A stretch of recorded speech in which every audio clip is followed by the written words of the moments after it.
চিডিংবাজ হারাম করে বাচ্চাগুলো 30টা রোজা রাখে, বছরে 10 বার ভুরভুরাই যায়, তবলিগ জামাতে বছরে চেল্লা লাগায়, আইতে চলে, এ হারামি গুলো জাহান্নামে যাবে। এই কথা শুনছে? কাজ জোরে কথা বলি না, দলিল শুনে নেয়। আমেনার লাল বলে যাচ্ছে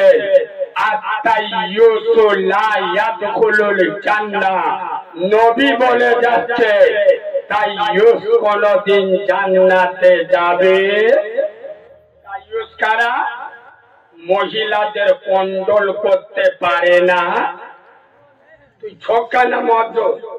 যদি বলি মদ্য, তাহলে তোর বউ তোর কথা শোনে না, নাইটি পরে জলসার দিন ফুচকা দোকানে খাচ্ছে, আর তুই জলসায় বসে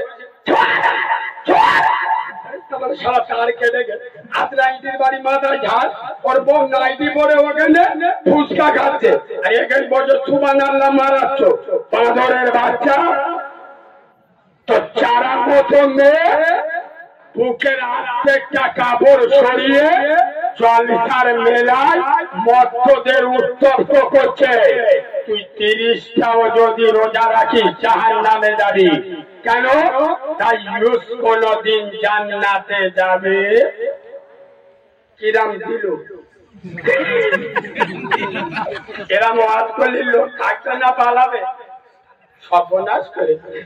সোনার বাবাজি, ঠিক তার পরে পরে 100 কোটি দরুদ ও সালাম বর্ষিত হোক যে নবী মক্কার জমিনে পা রাখলে মক্কা মুআজ্জামা হয়ে যায়, যে রাসূল মদিনার মরুভূমিতে কদম রাখলে সোনার মদিনাতুল মুনাওয়ারা হয়ে যায়।